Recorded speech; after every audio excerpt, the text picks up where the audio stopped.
한 주간의 봉두리교회 소식을 잠깐 나누며 하나님께 감사하는 시간을 갖겠습니다. 파워포인트가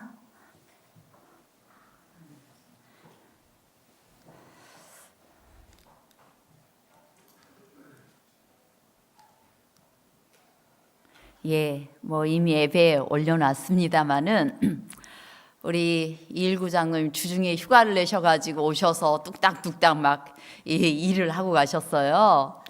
근데 저게 뭐 하는 거냐면 이 패스파인더 채소를 가꾸기 위하여서 지금 거기에 배양토를 넣기 위해서 그 케이스를 만들고 있는 작업입니다.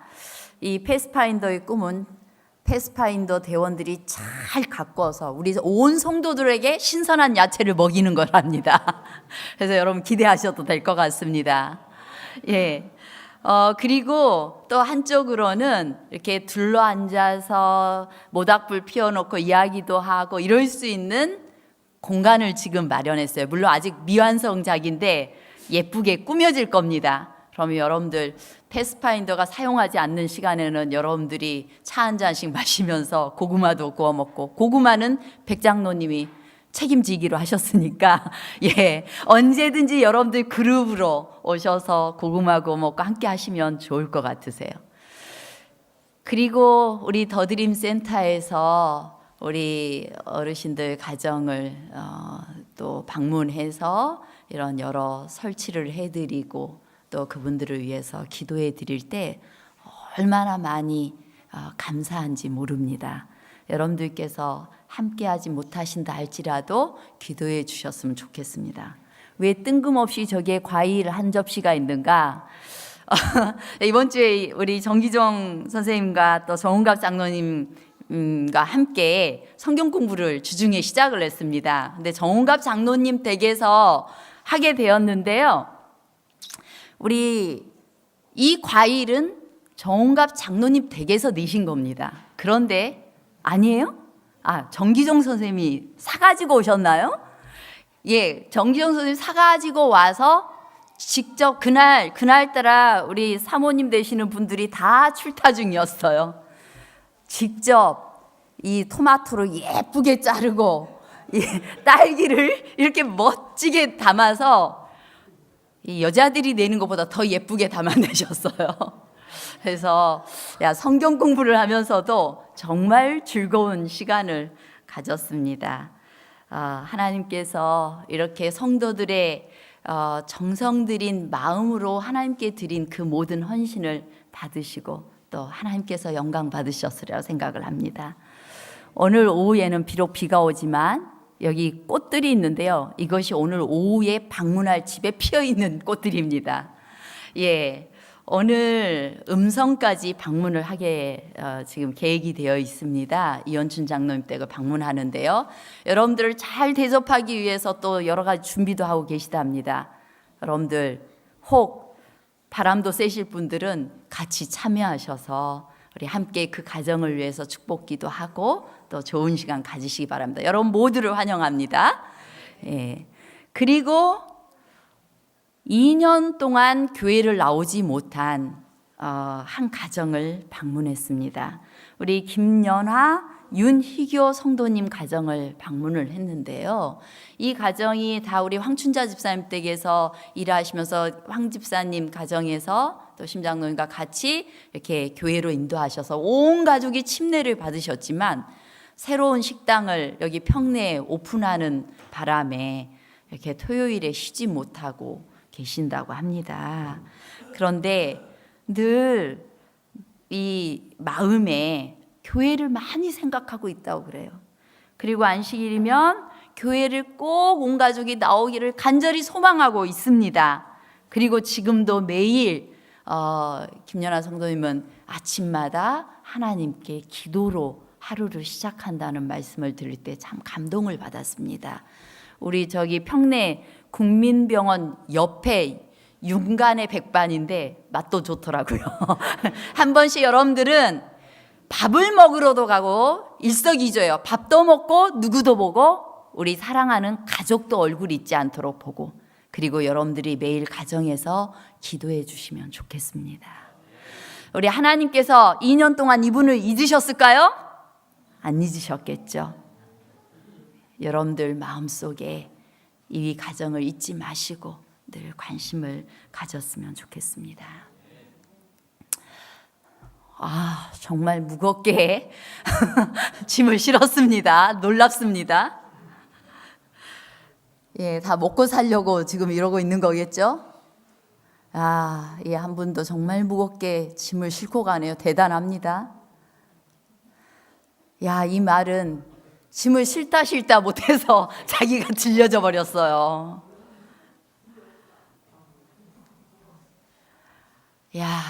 우리의 인생 역시 걱정, 스트레스, 온갖 근심을 막을 수가 없어서 정말 우리 인생이 아주 그냥 어떻게 낑낑대고 있고 그러다가 뒤로 나자빠지게 되는 인생인 것 같습니다. 그러한 우리를 위해서 주님께서 오늘 초청하고 계십니다. 수고하고 무거운 짐진 자들아 다 내게로 오라. 내가 너희를 쉬게 하리라. 나는 마음이 온유하고 겸손하니 나의 멍에를 메고 내게 배우라. 그러면 너희 마음이 쉼을 얻으리니 이는 내 멍에는 쉽고 내 짐은 가벼움이라 하시니라. 여러분 한 주간 피곤하셨습니까? 예, 이 시간 피곤한 몸 그리고 피곤한 마음 모든 스트레스 다 하나님 앞에서 다 내려놓고 쉼을 얻게 되시기를 간절히 바랍니다. 내가 너희를 쉬게 하리라는 주제로 하나님의 말씀을 대언하고자 합니다. 이 본문의 말씀은 우리 인생살이의 모습을 정확하게 묘사하고 있습니다. 여기 수고한다. 여기 보니까 수고하고 무거운 짐진 사람들을 이렇게 조각으로 해놨는데 정말 불쌍해 보이네요. 인생이 정말 뼈대밖에 안 남은 사람이 어마어마한 짐덩이를 하나 메고 있습니다.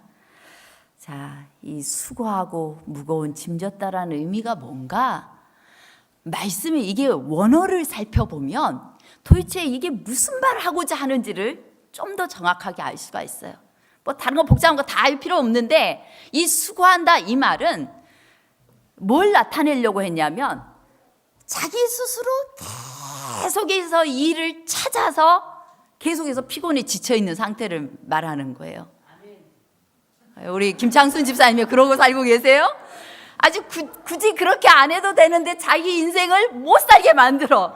그래서 그냥 뭔가 찾고 스트레스 받고 스스로 염려하고 내일 일어날 일도 우리는 미리 다 오늘 스트레스 미리 받습니다. 이게 우리 스스로 선택하는 일들이에요.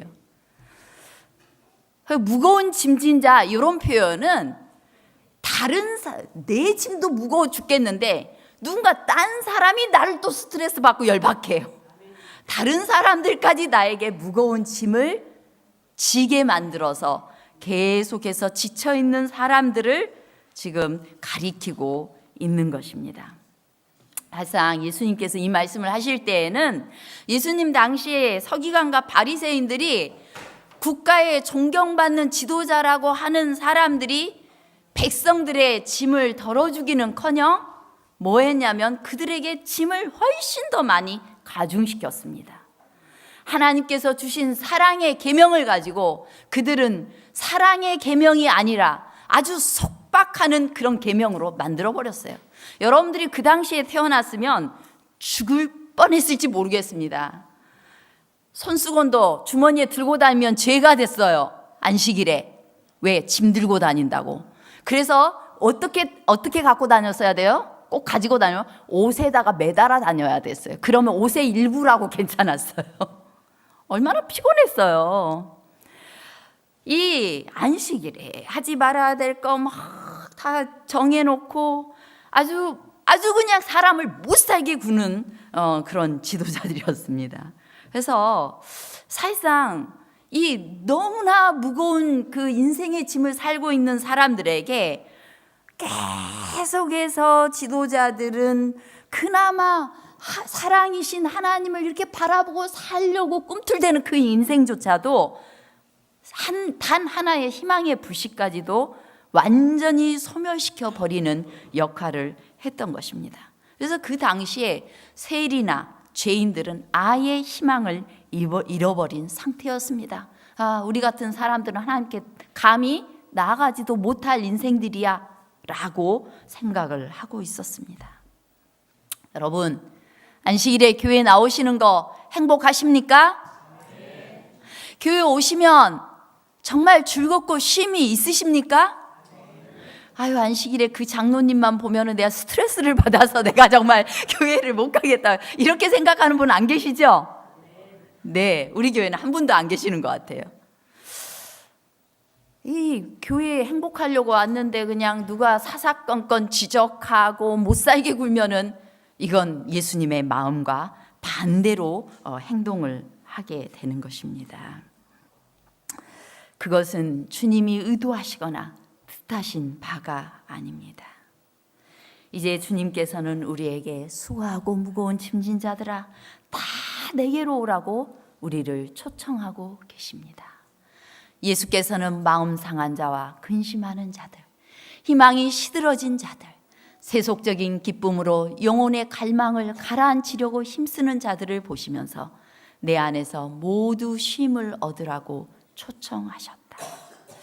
제가 오늘 목회를 하다가 어느 날 조금 지쳤어요. 내가 이 사람들한테 그렇게 예수님 사랑으로 하고 쏟아붓고 또 쏟아붓고 그랬는데도, 그래서 사람 좀 제발 용서하고 감싸 안고 그렇게 가자고 하는데도 또 도로묵인 거예요. 그래서 어느 날은 너무 하다 지쳐가지고 내가 이 일을 언제까지 해야 되지 생각해 보니까 예수님 오실 때까지 해야 되겠더라고요. 근데 어느 날 답답한 마음에 하나님의 말씀을 열었어요. 말씀을 보는 중에 예수님은 인간 때문에 스트레스 안 받으셨을까? 이게 궁금했거든요. 예수님 근처로 가면 사람들이 이상한 성격자들은 없게 됐을까? 이런 거 궁금했었거든요. 근데 어느 날 치료봉사에 보니까 예수님 주변에 정말 온갖 이상한 사람들이 다 있었더라고요. 마음이 아픈 사람뿐만 아니라 때로는 마음이 아픈 것이 막 더해지게 되면은 공격성을 띠면서 성격 파탄자도 있어요. 그런 사람들도 예수님 주변에 있었을까요? 없었을까요? 있었어요.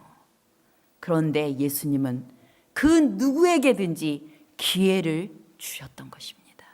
그 누구에게든지 오라고 초청하셨던 것입니다.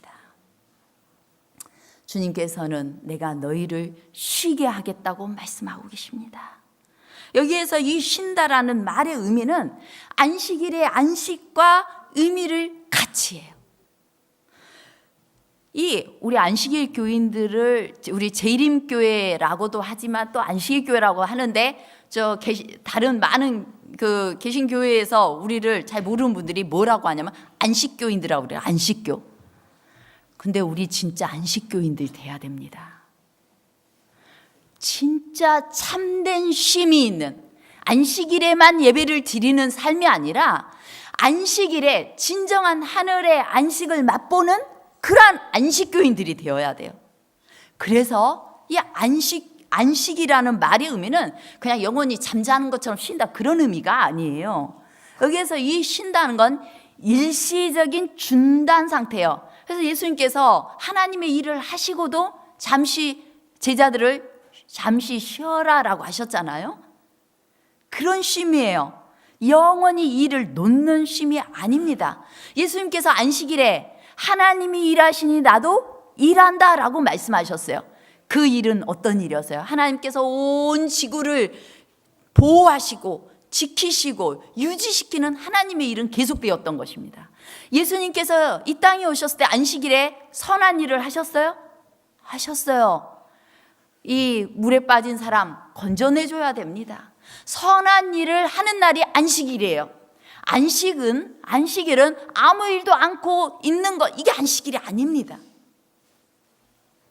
그러나 모든 썩는 양식을 위하여 일하는, 그래서 그것들 때문에 극도로 피곤해진 인생들이 그 일은 잠시 멈추고 진짜 생명의 일을 하는 날이 바로 안식일인 거예요. 그래서 여러분들께서는 지금 여러분들의 모든 직장 생활 다 내려놓고 무조건 여기 오셨습니다. 뭐 노는 것도 사실상 피곤해요. 어디 여행 가는 것도 피곤해요. 그 일 놓고 오셨습니다. 우리 원집사님 오이반 놓고 오셨어요. 잘 오셨어요. 그 일은 오늘 해도 끝이 없고 내일 계속해도 끝이 없는 일이에요. 그런데 우리 잠시 쉬어라 라고 예수님께서 우리를 초청하셨기 때문에 우리는 나와 있는 것입니다. 이 시간 이제 썩는 양식을 위하여 일하던 우리 피곤해진 우리에게 잠시 멈추고 진짜 할 길을 얻게 하도록 영생하도록 주시는 양식을 얻게 하기 위하여 주님께서는 우리에게 안식일에 일하도록 하십니다. 그건 선한 일이에요. 기쁨이 충만한 일이에요. 아까 최인석 집사님이 암세포가 봉사하면 얼마가 없어진다고요? 5만 개? 예, 최 집사님만이 아니라 우리 모두가 다 암세포 5만 개씩 제거되는 날이에요, 오늘. 사실상 내적 갈등이 있는 사람, 우울증이 있는 사람들은 보통 불면증으로 많이 갑니다. 불면증에 시달립니다. 우울증에 걸린 사람들이 어떤 생활을 이렇게 정상적인 생활을 잘 해요, 못 해요? 무력감 때문에 잘 못 해요. 그래서 정말 이 중한 분들은 온종일 약에 취해서 자고 그냥 캄캄한 방에 틀어박혀 있고 그렇게 지내더라고요. 근데 아무 일도 않고 있어요. 온종일 쉽니다. 근데 그들에게 쉼이 있어요? 쉼이 없는 거예요. 그건 쉰다라고 할 수 있는 게 아닌 것입니다. 우리가 영적으로 무기력한 것도 마찬가지예요. 우리가 이 안식일에 하나님의 일에 동참하고 또 하나님께서 하도록 하신 선한 일에 참여하면서 함께 활력을 얻고 또 성도들과 사랑의 교제를 나누면서 활력을 얻는 날, 그 안에서 하나님을 만나는 날이에요. 우리 안식일에 서로의 마음을 상하게 하는 일은 하나님이 원하시는 일일까요? 아닐까요? 아닙니다. 안식을 방해하는 일이에요. 그래서 이 안식일이 되면 특별히 여러분의 입술과 표정과 행동을 조심하시기 바랍니다. 하나님처럼 사랑의 말을 해주시기 바랍니다. 그래서 서로 격려하는 말, 또 아껴주는 말, 사랑하는 말을 해주시지 공격하는 말, 상처 주는 말, 비난하는 말 그렇게 하시면 안 되는 것입니다. 우리 주님께서 그 모든 안식을 주겠다, 내가 너희를 쉬게 하겠다라고 말씀하셨습니다. 근데 이 말씀은 내가가 특별히 강조돼요. 내가 너희를 쉬게 하겠다. 내가 누구예요? 예, 하나님, 예수 그리스도를 가리킵니다. 예수님께서 친히 우리에게 쉬게 해주겠다라고 약속하셨기 때문에 우리는 그것을 누리기 위하여 이곳에 왔고 또한 그것을 누리면 되는 것입니다. 그러면 우리가 쉼을 얻기 위해서 어떻게 해야 될 것인가? 첫째, 나한테 오라는 겁니다. 예수 그리스도께 오라는 것입니다. 그러면 내가 너희를 쉬게 해주겠다는 것입니다. 예수님은 먼저 자신에게 나오라고 말씀하고 있습니다. 이 말씀을 지금 이 말씀 속에서 볼 때 도대체 어떤 사람들을 나오라고 했는가? 수고하고 무거운 짐진 자들아 다 내게로 오라고 했는데 우리가 보통 인생길을 살다 보면 막 지쳐요. 그러다 보면 누구를 찾아갑니까? 누구 찾게 돼요? 선생님을 찾아요. 나 인생 어떻게 살아야 될지 좀 가르쳐 주십시오. 선생님을 찾아요. 또 저 사람 좀 신뢰할 만한 뭔가 좀 지혜가 있을 것 같은 사람을 찾아요. 그래서 현자를 찾아서 인생 도대체 어떻게 살아야 답입니까? 답 좀 알려주십시오. 이렇게 이야기하거든요. 그 다음에 또 어떤 분들은 이렇게 상담가를 찾아요. 인생이 지치면 상담가를 찾아가서 어느 정도의 도움을 받습니다. 그런데 주님께서 우리에게 말씀하세요. 이 모든 것을, 이 진정한 인생의 답과 쉼을 지혜롭고 슬기 있는 자들에게는 숨기시고 어린아이들에게는 나타내심을 감사하나이다. 이렇게 말하고 있어요. 우리 주님께서 아버지를 찾고 예수님을 찾고자 하는 사람들 외에는 하나님을 아는 사람이 없고 진짜심을 알 수 없다는 것입니다. 그러므로 우리가 헛된 것에 기대지 말고 그 대신에 예수님께로 찾아가라는 거예요. 그래서 상담가도 여러분, 진짜 상담가는 예수님을 아는 상담가여야 돼요. 그래야 궁극적인 답을 알고 있기 때문에 그 길로 안내를 해줄 수가 있어요. 그런 의미에서 우리 교회에 우리 박조한 교수님이 계신 건 얼마나 큰 복인지 몰라요. 정말 귀한 분이에요. 그 일을 통하여서 이 교회가 정말 쉼을 갈망하는 사람들이 큰 힘을 얻고 예수님을 만나고 인생의 진정한 쉼을 맛볼 수 있게 되기를 바랍니다. 윤리학자인 존 캐버너프라는 사람이 오늘날 인도의 캘커타에 한 집에 3개월간 봉사를 하러 갔어요. 그는 자신의 여생을 어떻게 보내야 될 것인가, 최선의 길이 뭔가 답을 찾던 중이었는데 그곳에서 테레사 수녀를 만나게 되었습니다. 수녀님이 제가 어떻게 도와드릴까요? 물었을 때 저를 위해 기도해 주십시오. 뭐라고 기도해 드릴까요? 그러자 이 존 캐버너프가 확실한 인생의 답을 얻도록 기도해 주십시오 라고 요청을 했어요. 그러자 테레사 수녀가 말합니다. 아니, 저는 그렇게 기도하지 않겠습니다. 왜요? 확실한 답은 당신이 붙들어야 될 것이 아니라 당신이 그냥 놔야 될 것들입니다. 그런데 수녀님, 당신은 제가 갈망하는 답을 갖고 있는 것 같은데요. 그러자 테레사 수녀가 웃으면서 말했습니다. 확실한 답이란 내게 있어 본 적이 없습니다. 내게 있는 것은 신뢰입니다. 당신도 하나님을 신뢰하도록 기도해 드리겠습니다. 우리가 우리 인생에 특별한 쉼, 또 특별한 답을 우리가 얻는 것이 아니라 그 쉼과 우리 인생의 답은 주님께서 주시는 것입니다. 그러므로 우리가 주님을 인도하시는 대로 따라갈 때 우리의 인생에 참된 평안과 참된 쉼이 있게 될 것입니다. 우리 산상보훈에 있는 말씀 함께 읽겠습니다. 시작. 해야 할 일들을 스스로의 손으로 처리하고 성공을 얻기 위하여 자신의 지혜를 의지할 때는 하나님께서 맡기지 않으신 짐을 지며 그분의 도움 없이 그것을 나르려고 애쓰게 된다. 하나님께 속한 책임을 우리가 짐으로써 사실상 자신을 하나님의 위치에 두는 것이다. 우리가 걱정하고 위험과 실패를 예측하는 것은 당연하다. 왜냐하면 그런 일이 우리에게 분명히 닥쳐올 것이기 때문이다. 그러나 하나님께서 우리를 사랑하시고 우리에게 유익을 주고자 하신다는 것을 진정으로 믿을 때는 장래를 위하여 염려하지 말아야 한다. 우리는 어린아이가 사랑하는 부모를 의지하는 것처럼 하나님을 의지해야 한다. 그리하면 우리의 뜻이 하나님의 뜻에 삼켜지기 때문에 근심과 걱정이 사라질 것이다. 아멘. 예수님께서는 환경을 바꿔주겠다고 하지 않았어요. 그냥 여러분들이 처한 상황에서 여러분들이 아둥바둥 하는 일을 멈추라는 거예요. 그리고 누구에게 나아가라? 예수께로 나아가서 예수님을 신뢰하고 맡기라는 것입니다.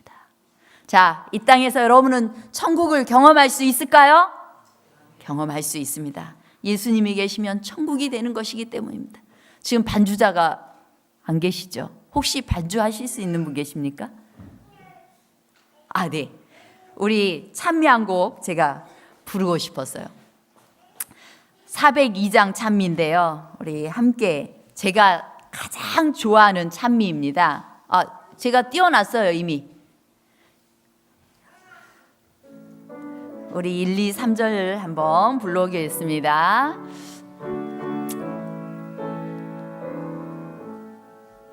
나의 가는 골짜기를 험한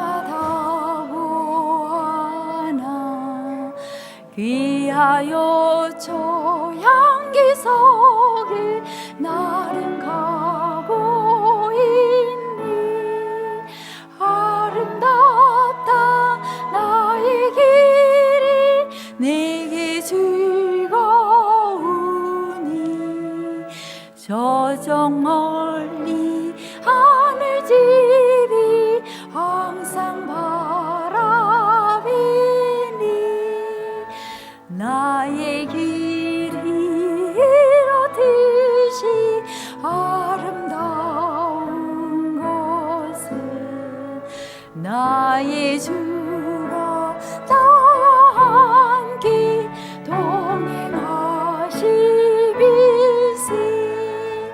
아름답다 나의 길이 내게 즐거우니. 저쪽 멀리 하늘집이 항상 바라비니. 주의 빛난 영광 중에 내가 길을 가니. 나는 길을 명랑하고 거칠 것이 없니. 아름답다 나의 길이 내게 즐거우니. 저쪽 멀리 하늘집이 항상 바라비니. 우리의 길이 십자가의 길이라 할지라도 우리는 결코 피곤에 빠져 있거나 또 고통 속에서 어두운 표정을 가지고 있을 필요가 없습니다. 우리가 주님께 나아가기만 하면 그 길을 예수님께서 동행하시고, 그리고 그 길은 밝은 기하여초 향기 속이 될 것이기 때문입니다. 예수님과 동행하게 되시기를 간절히 바랍니다. 우리 예수님께서는 주님께로 나오라고 말씀하셨습니다. 예수께서는 우리의 죄를 지셨다. 예수께서는 우리의 고단한 어깨에서 짐을 가져가실 것이다. 그리고 쉼을 주실 것이다. 그는 염려와 슬픔의 짐도 지실 것이다. 예수께서는 우리에게 모든 근심을 당신께 벗어놓으라고 초청하신다. 그대는 시험을 당하고 있는가? 그가 구원하실 것이다. 그대는 연약한가? 그가 힘을 주실 것이다. 그대는 무지한가? 그가 깨우쳐 주실 것이다. 그대는 상처를 입었는가? 예수께서 고쳐주실 것이다. 주께서는 별의 수요를 계수하시며 또한 상심한 자를 고치시며 저희 상처를 싸매신다. 그의 초청의 말씀은 내게로 오라는 것이다. 걱정과 시련이 어느 정도이든지 간에 그대의 사정을 주님 앞에 내려놓으라. 그대의 마음에 참을 수 있는 힘이 생길 것이며 공경과 어려움을 벗어날 수 있는 길이 열릴 것이다. 여러분, 쓸데없이 아둥바둥 하지 마시고 예수님께 납작 엎드려 예수님 앞에 나아가시기 바랍니다. 그리하면 내가 너희를 쉬게 하겠다는 그 약속의 말씀이 여러분의 것이 되시기를 간절히 바라겠습니다. 예수님께서는 우리에게 예수님의 멍에를 메고 배우라는 것입니다. 근데 이 말씀이 제 마음에 별로 안 드는 말씀이에요. 아니, 나를 쉬게 하겠다는 그 말씀 정도면 제일 좋겠는데 멍에를 메라니요. 나는 온유하고 겸손하니 나의 멍에를 메고 내게 배우라. 그리해야 너희 마음이 쉼이 있겠다는 것입니다. 여기 그러면이라는 이 단어는 반드시 그래야만이라는 조건이에요. 멍에 매야만 쉼이 있겠다는 거예요. 도대체 예수님의 온유와 겸손을 배우지 않으면 너 절대 평안할 수 없어, 이 이야기인 것입니다. 멍에는 뭡니까? 멍에, 소한테 이 쟁기나 수레를 끌게 하기 위해서 이 말이나 소의 목에다 얹는 구부러진 막대기입니다. 우리 잘 모르는 현 세대를 위해서 이게 멍에예요, 멍에. 이거를 어떻게 매냐면 소의 이 목에다 이렇게 매가지고 수레를 끌게 하고 이렇게 하는 게 멍에예요. 자, 여러분, 이런 멍에 매고 싶어요? 안 매고 싶어요? 더 짐될 것 같잖아요. 근데 예수님 멍에를 매라는 거예요. 그런데 여러분, 유대인의 그 팔레스틴의 멍에는 이런 멍에가 아니었어요. 이렇게 생긴 멍에였습니다. 이 멍에는 몇 마리가 맬 것 같아요? 2마리가 매야 되는 멍에였어요. 그래서 이 팔레스타인의 농부는 이렇게 항상 2마리 소가 멍에를 매게 했는데요. 이 2마리 소 중에 비슷한 소면은 소싸움을 먼저 시켰대요. 그래서 이긴 소를 좀 더 큰 멍에 매고 그다음에 진 소를 작은 멍에를 매게 했대요. 엄마 소가 큰 멍에 매고 어린 소가 작은 멍에를 매게 한 것이었습니다. 이 멍에의 목적은 동물이 짐을 나를 때 더 무겁게 하려는 것이 아니라 가볍게 해주려는 것이었고 또 쉽게 해주려는 것이었던 것입니다. 곧 예수님이 멍에를 매셨어요. 어미소가 매는 자리에다가 멍에를 매셨어요. 나의 멍에, 온유와 겸손의 멍에를 예수님 매셨습니다. 그리고 옆에 우리한테 또 다른 멍에 매라는 거예요. 자, 옆에서 멍에 매는 그 어린 소가 어려웠을까요? 쉬웠을까요? 그냥 슬슬 하는 척 하면 됐어요. 따라갔으면 됐던 것입니다. 여러분 2인 자전거 타보셨어요? 앞쪽에 타는 사람은 힘있게 밀어야 되면 뒤에서는 놀아도 돼요. 그냥 발을 굴려도 되고 놀아도 돼요. 그거하고 똑같아요. 이 너희들 온유와 겸손의 멍에를 매라는 그 말은 예수님 곁에서 작은 멍에 매라는 것입니다. 그런데 이 멍에를 맨다라는 말은 훈육, 스승과 제자 사이의 훈육 관계를 가리킬 때 관용적으로 사용하던 표현이었어요. 곧 예수님께서 내가 어떻게 사는지 너희에게 보여줘서 너희도 나 잘 따라올 수 있도록 도와줄게. 그 의미였어요. 자식들은 부모가 어떻게 사는지 잘 모범 보이면 따라가잖아요. 우리 예수님께서 그렇게 해 주시겠다는 것입니다.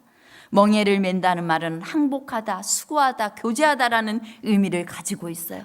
그래서 우리가 예수님께 완전 굴복해서 예수님과 그냥 따라가면 되는 거예요. 그냥 함께. 그러면 예수님께서 우리에게 이 멍에를 넉넉히 매게 해 주시겠다는 것입니다. 예수님께 배워야 될 멍에는 온유와 겸손의 멍에였습니다. 이 마태복음 11장 29절에는 2개의 마음이 나오는데 하나는 예수님 마음이고 하나는 인간의 마음입니다. 나는 마음이 온유하고 할 때 이 마음은 예수님 마음이에요. 그것은 예수님의 본질적인 품성을 가리키고 있습니다. 예수님의 본질적인 품성이 딱 한마디로 말하면 온유하고 겸손이에요. 그래서 우리 가운데 저 사람 참 온유하고 온화해. 이런 사람 누구 닮았다는 이야기예요? 예수님 닮았다. 저 사람은 참 겸손해. 이런 사람 누구 닮았다는 거예요? 예수님 닮았다. 예수님 옆에서 멍에 잘 메고 훈련이 잘 되어 있는 사람이라는 뜻입니다. 여러분 그런 사람 되고 싶습니까?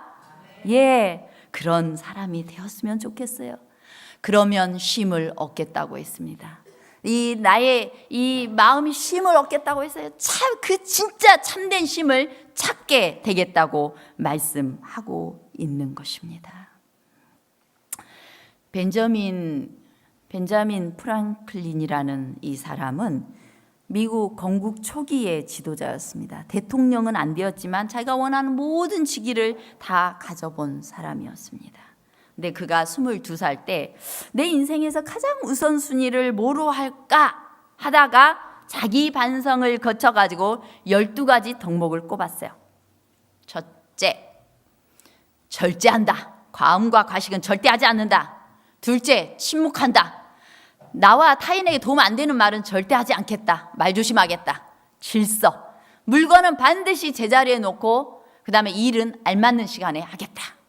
또 결단하기로 했습니다. 해야 할 일은 반드시 완수하겠다. 그래서 전략, 비싼 건 사지 않는다. 나에게나 남에게 좋은 것이면 산다. 이런 원칙을 정했어요. 그 다음에 6번째, 근면, 시간은 절대 헛되이 쓰지 않겠다. 성실, 남을 해치는 책략은 사용하지 않는다. 성실하게 가겠다.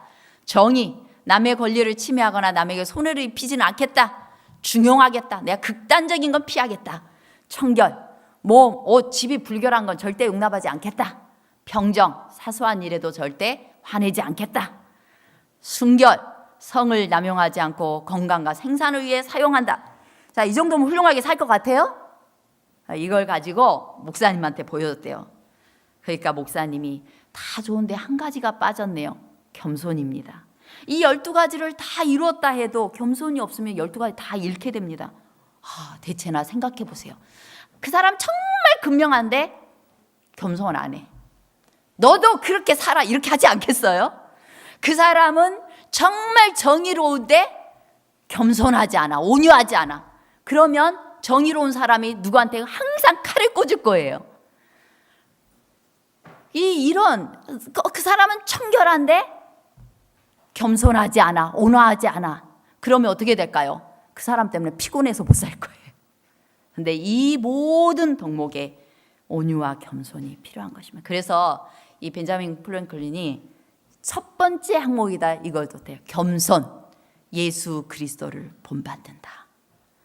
그리고 그는 78세 때 해고록을 쓰면서 그가 그렇게 노력했던 덕분에 더 선하고 행복한 사람이 될 수 있었습니다 라고 고백했다고 해요.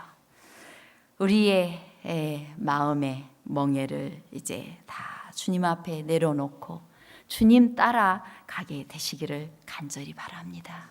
우리 주님께서 너희 마음이 있는데 그것은 자의지, 그 다음에 자아를 가리켜요.